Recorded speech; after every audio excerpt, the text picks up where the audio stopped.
Welcome to Passive Aggressive Income. This program may contain strong language. The content may not be suitable for audiences under the age of 17. We understand many of our listeners may not agree with all of our personal viewpoints. We in no way, shape, or form mean to be offensive to anyone. Our show notes will provide all of our source material included for each episode. Now let's get passive aggressive. Hello, and welcome back to another episode of Passive Aggressive Income. So, this week, Lexie has a really fun topic that she's really passionate about. We're talking about photography. Yay! And Yay! I'm not well versed by any means, so I'm just going to hand it over to her. I'm going to let her lead the way because this is her baby. Yeah, thank you for the intro. So photography has brought me success in a lot of different ways, from making money to just having like a fun creative outlet. I'm going to discuss all of the things in this episode and how I've benefited from learning how to take photos and give lots of tips for those who are also interested. And I will try and go about this in a way that is very user friendly for someone who's never done photography, doesn't really know like yeah, like what constitutes a good photo or how to achieve that. So we can jump on in. First, I'll just give a brief background on how I got into photography and sort of what I've done with it. So, I've always been a pretty creative and artsy person, but I never really got photography. I remember like in high school, I was always drawing a lot, and that was like my creative outlet. And I would look at photos or see, photographers and be like, how hard could it be to just snap a photo? Like I just didn't Right, understand it. right. So it was never really like something I planned to get into. But in 2017, my husband Alex bought a camera to prep for documenting our 6 months of backpacking around Europe and Southeast Asia. And so he spent like almost a year learning how to use that camera to take good pictures. And by the time we actually left for that trip in the summer of 2018, he was ready to upgrade his camera.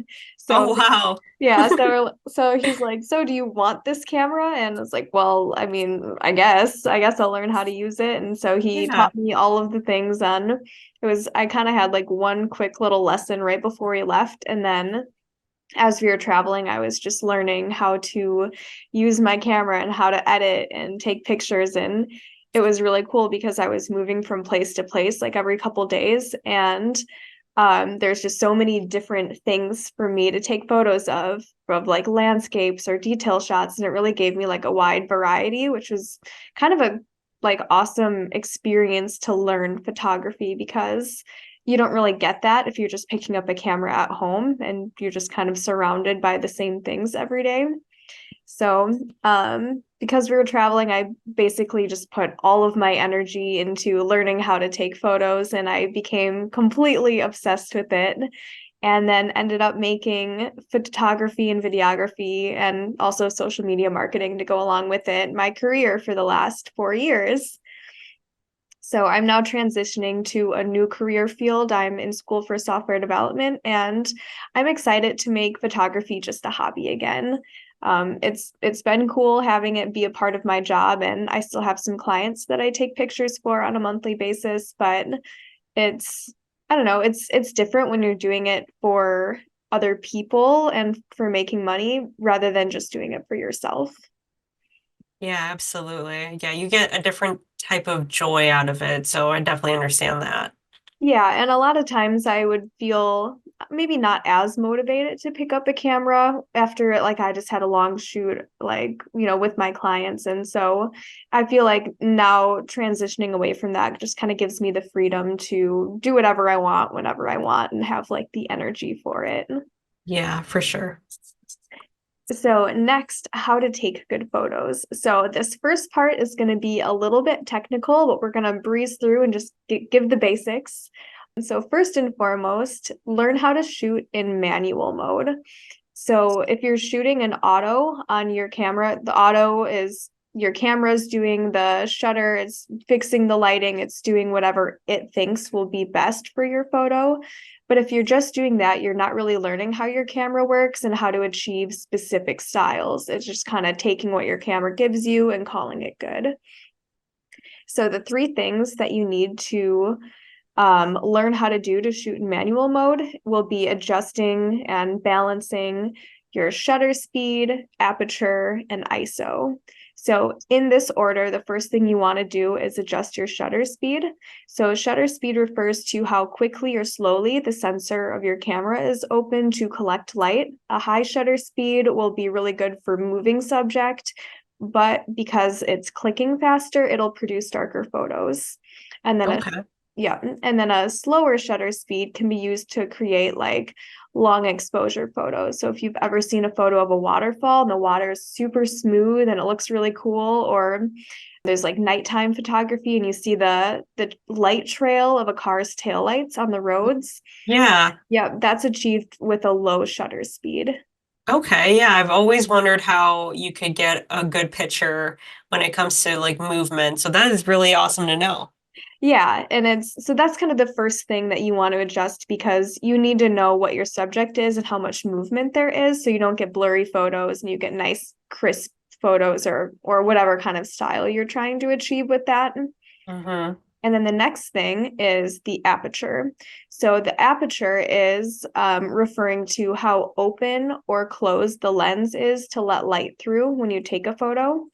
So it's called an f-stop, the various numbers all the way up to an f-stop of 22.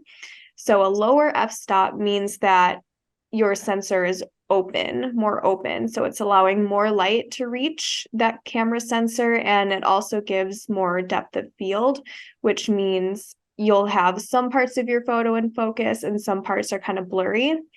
And so you can use this to create like a really dramatic look with focus, or if you want things more in focus and you sort of want to see everything in the background, then a higher f-stop will be used to achieve that. But it's also not letting in as much light, so you have to balance that with your shutter speed.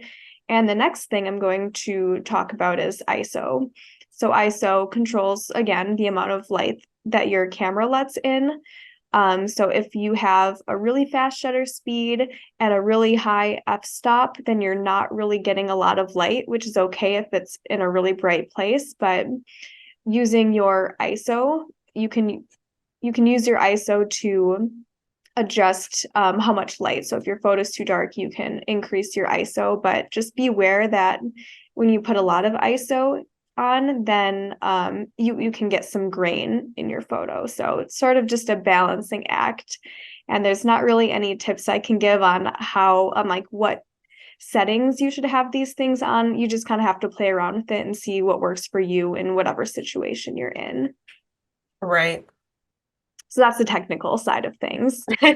So for anyone who has a camera and is interested in those things, I would just take those three keywords, pop them into YouTube or Google, and that'll give you a bit more information. So we'll keep it like a rough overview. And then how to actually take good photos. Like, what are some composition things that you should be looking for to take photos that look pleasing to the eye? So I'll go over a couple. There are so many like rules that make good photos, but I also do think that it's fun to break the rules sometimes, so don't take these as law. So the first is the rule of thirds. So if you, and I think a lot of cameras like on your phone will do this too. You can put up a grid where it splits your view vertically into thirds and horizontally into thirds. So it's sort of a grid of like 9 squares or rectangles. And when you place your subject on those lines or at the points that those lines intersect at, it's really pleasing to the eye for whatever reason. So that's the rule of thirds. And leading lines is also another like composition rule that creates nice photos. So if you think about your background, if like the horizon, or if you have a bridge or walls or anything where there's sort of natural lines in the background, you can position your subject so those lines are pointing to the subject. So if it's a person outside in front of a bridge, I have an example of this that I can post or put on the screen for those of you who are watching on YouTube. All of the lines are pointing to the subject, and that just helps guide their eye to the part of the picture that you want them to be looking at. Wow. Didn't even know that that was a thing. I love that. Yeah, it's super subtle, but once you learn to like look for some of these rules, you'll realize that it's in a lot of like really nice looking pictures, and that's why. Right. And then similarly, the rule of odds, for whatever reason, it's just more pleasing for us as humans to look at an odd number of subjects rather than an even number.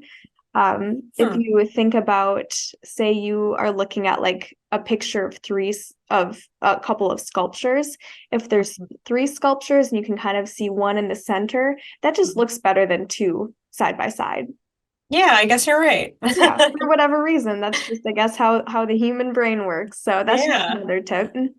And then we'll go through two more.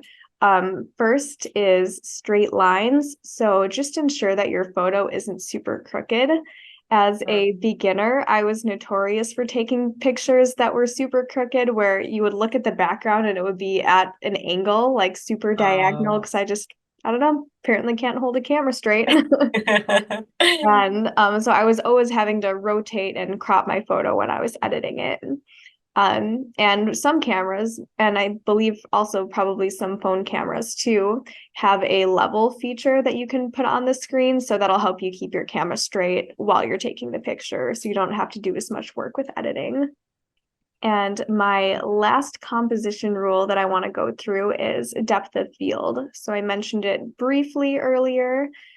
Use your aperture knowledge now that you know what aperture is to play around with focal distance, which can give you really creamy, smooth backgrounds and dramatic focus. Or if you are outside and you're in like a garden, you can place some flowers in front of the camera, in front of your subject, and you can have those out of focus and focus on the person's face or whatever your subject is. And that can just create like a really nice look. Yeah. And yeah, having that depth of field just kind of makes for more dramatic pictures. And I'm a big fan of that. Yeah. When I think of photography, I kind of think about two different things. I think of actually taking the photo and then all of the editing and post production that comes afterwards. So while I love taking pictures and setting up the perfect composition, I actually think editing might be my favorite part. I just really like how editing can completely change the mood of a photo. I like playing around with lighting and contrast and color manipulation. It's just really pleasing to me. And I love like the before and afters of pictures that I've edited. Yeah, I think that that is basically everything else that we love to do is the before and afters. Just seeing a product and then being like, how can I enhance what it is? And I think we both are like that. So that doesn't surprise me at all. Yeah, right. I mean, it's like with us doing like house renovations or you with your resin art jewelry where you take flowers and just materials and you create something out of it. Right, right.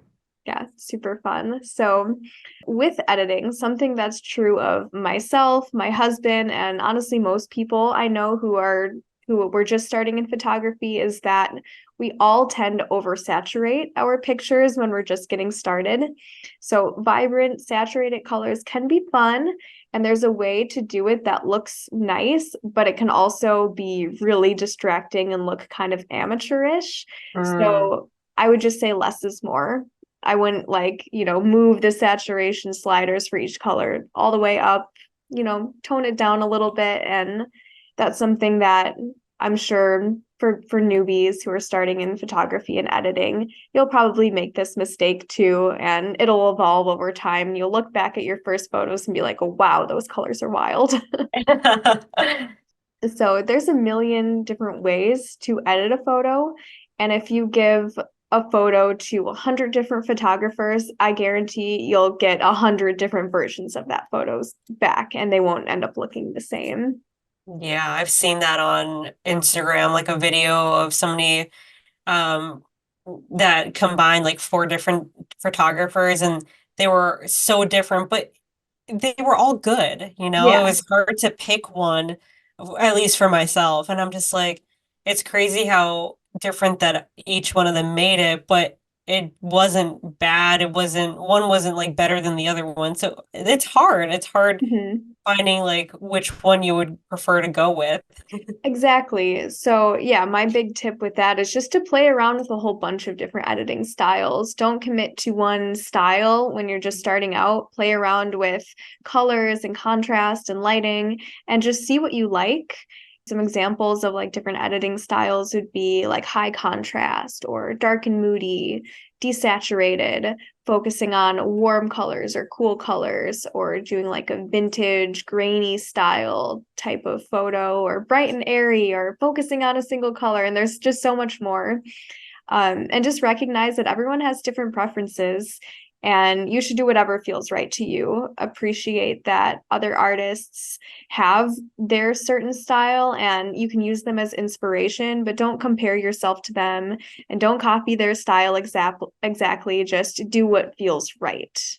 Right, that's really good advice. Just be unique. And if you see something that you like, make it into your own. Don't just, like Lexie said, copy it and claim it because that's not original. Right. That's like, sort of a form of plagiarism. And the point of photography is to it's like a creative thing that should be, I mean, it's a way that you can express yourself and a way that you can look at a photo and say, that looks like me, that feels like me. And Yeah, and just know that like your style or however you edit your photos isn't going to be everyone's favorite. Like I said, everyone has different preferences. So don't let that discourage you because I'm sure some people look at my photos and I'm really proud of my photos and the sort of style that I've curated over the past couple of years. But I'm sure some people look at it and be like, wow, that doesn't look very good. And that's right. okay because I don't care. I'm doing it for me. And in the beginning, I looked at a lot of other photographers for inspiration and just to figure out how to create certain looks. So I got used to how my editing software worked. But for the most part, now I try not to look too much at other photographers and like recreate what they're doing because I don't want that to influence my style and what feels like Mm. me. Yeah, I mean, I totally get that because I'm writing right now and I have stayed away from reading because I don't want to be too influenced by other writers.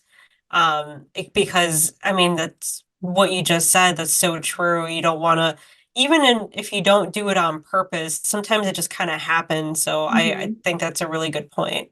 Yeah, it just leaks in when you're like surrounded by other creatives doing the same thing as you. It's Yeah. natural to like that they're like whatever it is that they're doing kind of rubs off on you. Right, right.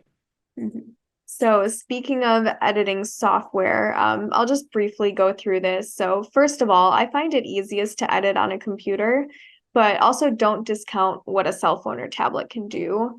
Just make sure that your screen is calibrated. So, for an example, a couple years ago, I was setting up my home office desk setup, and I bought a new monitor, edited a photo, looked at it on my phone, and I was absolutely horrified at the awful colors and how oversaturated it was. Like it was a Mhm. landscape photo and it was like really pink and super vibrant. And I was like, what happened here?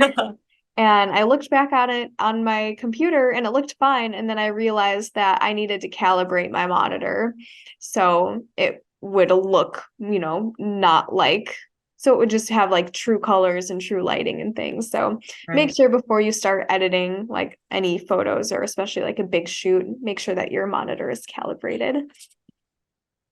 And then my go-to editing software is Adobe Lightroom Classic, which I do pay for monthly, but they also have an awesome free mobile app. So if you're Hmm. someone just getting started and maybe don't have like the funds to buy fancy editing software, it's just not something you're sure you want to commit to yet, download their mobile app. I personally haven't really used a lot of other editing softwares. I know that there's some good ones out there, but Adobe is sort of like the standard that a lot of professionals use, and the mobile app will get you sort of used to all of the features that they have if you do want to purchase it down the road. So you're saying you don't use Photoshop. So Photoshop is also Adobe Photoshop. They're a little bit different. You can edit photos on Photoshop, but it's more geared towards like taking elements of your photo and changing them. So, Mhm. like if you want to get rid of like a car in the background, that's more something you would do in Photoshop. So they can be used in tandem, but the way that I take photos is normally not so edited. Like Lightroom has like a spot corrector, so you can kind of Mm. delete some things out of the photo, but if you want to do like a whole like let's add a river or like remove this house or whatever, that's what you would do in Photoshop. Wow. Yeah, I'm amazed that people are able to do that. Yeah, it's crazy. And I know with like AI, Adobe sort of implemented some things with Lightroom and Photoshop and all of their like photo and video editing softwares that uses AI, and it just makes life so much easier. Mm. As an example, I so if you take a picture of a subject like in the woods, like of a person in the woods, and they are really dark, you Hmm. can select a subject mask, which will highlight the person, and you can edit and just make that part of the photo brighter.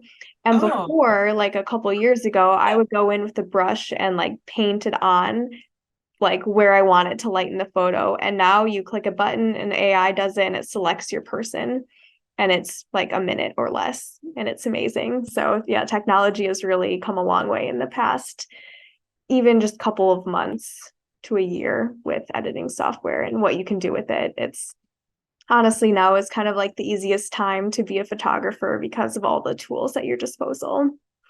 Otherwise, last thing I want to say about editing software is um or I guess editing in general is I would suggest like watching YouTube videos on how to learn whatever software you're using, because it can be a lot, especially if you're just going into it and you have like no prior experience. Watch some tutorials on like very specific things, like what does a tone curve do? Google that and figure out how to implement that in your editing process. And just anything that you're confused about, I guarantee at least 100 people have made a video about it. So there's some really awesome free resources on just how to be a better photographer. yeah, we gotta love YouTube and give YouTube its props because we've learned so many different things, not just photography, but anything under the sun. So thank you, YouTube. Yes, and thank you, YouTube.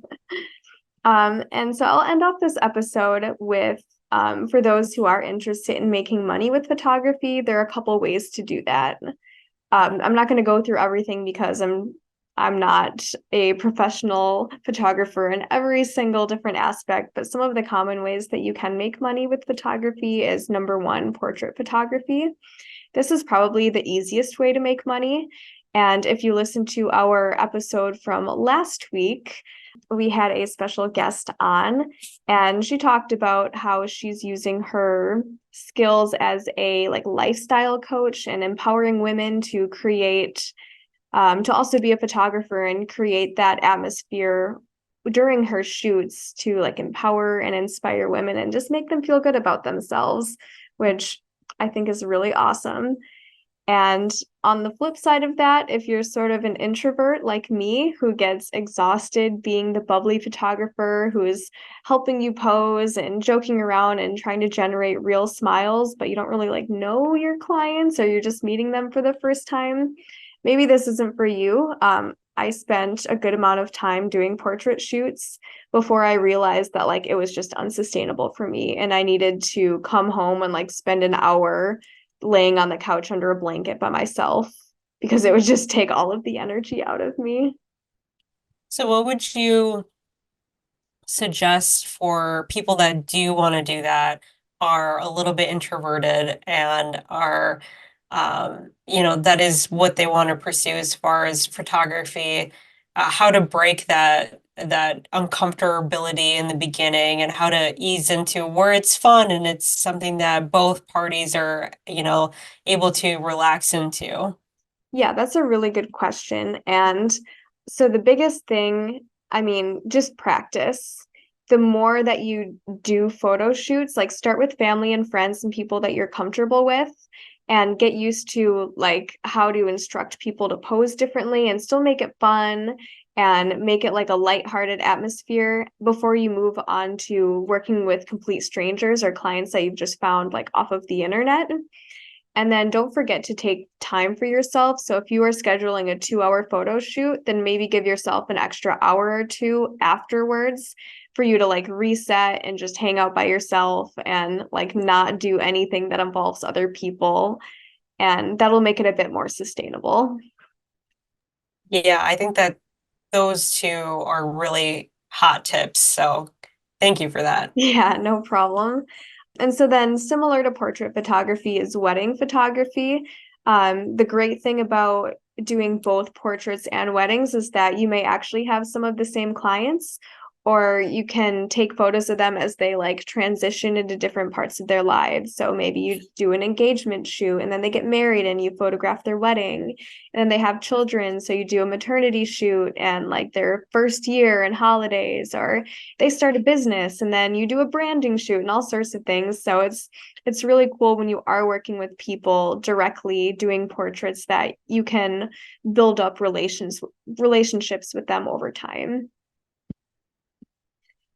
And then on the flip side of that, corporate and business photos are a really great way to make money. And that's sort of what I transitioned into doing after I realized that like I just don't really have the energy to be doing weddings and portraits and things like that. So under the corporate and business category, you can do social media, where I currently do that and have been doing that for the last couple of years. I'll go out on a photo shoot once a month with my clients to create all of the content that we're going to post for the following month.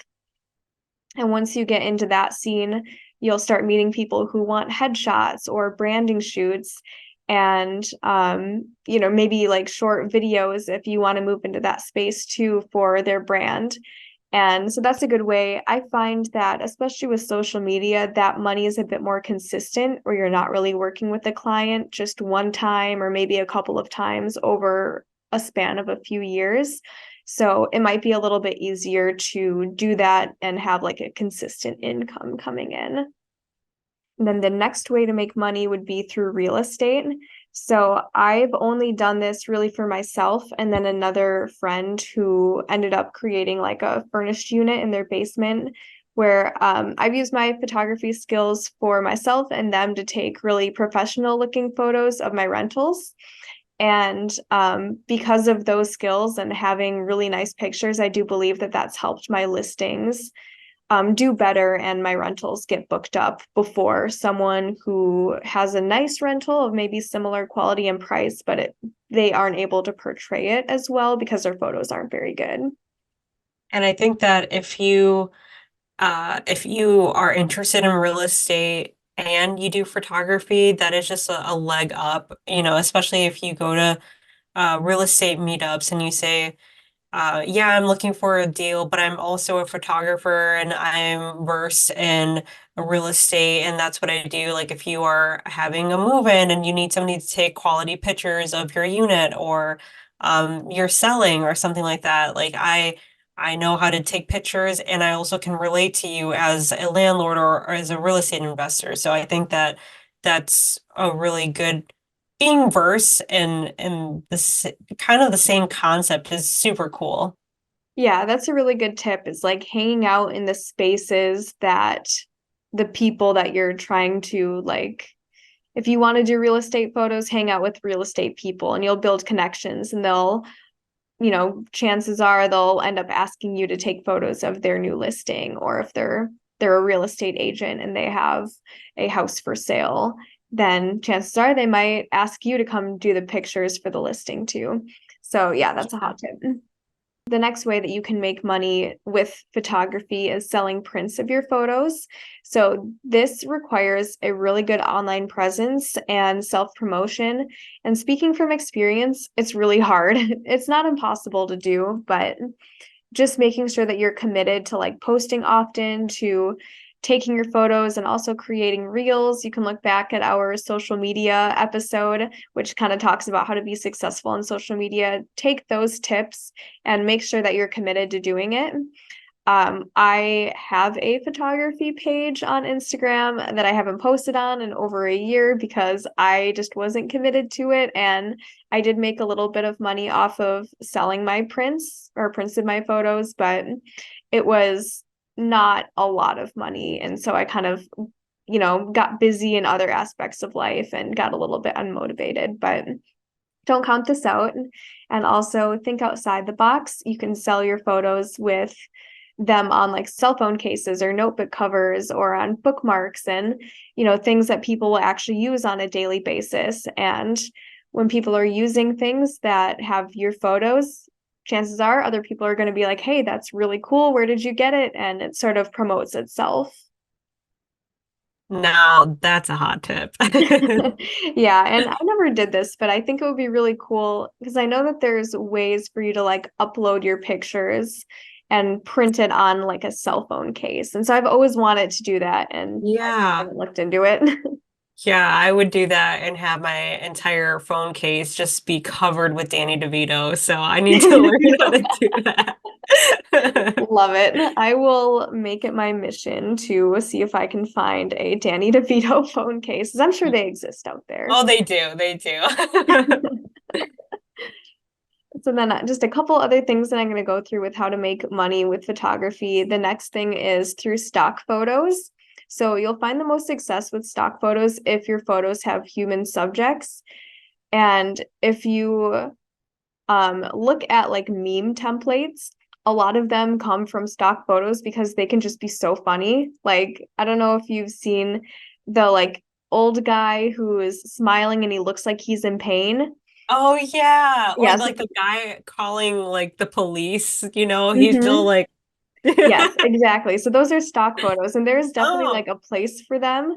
And sometimes they're just like so funny and awkward that they get turned into memes. But yeah, it's interesting. I know that I like watched some video of this guy who was posing for like a stock photo shoot to be uploaded and, sold as stock photos for businesses to use. And he ended up becoming like a famous meme and people like recognize him off the street now. oh my gosh. He's like, I didn't mean for this to happen.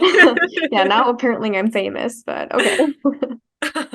So I personally don't have experience with doing stock photos and uploading them, but my husband Alex spent hours uploading tons of his travel photos to stock photo websites. And years Wow. later, like I think maybe just like a month or two ago, he'll still get an email that his photos will get purchased, which is super cool. So once you put in the work, it's kind of passive from there. That is amazing. I didn't even know that. That's so cool. Yeah, but I do want to give a disclaimer that when he does get a photo sale, they're usually like 50 cents or like maybe $1. And for the website that he used, he's not able to take out any of that money until he reaches like a $25 threshold.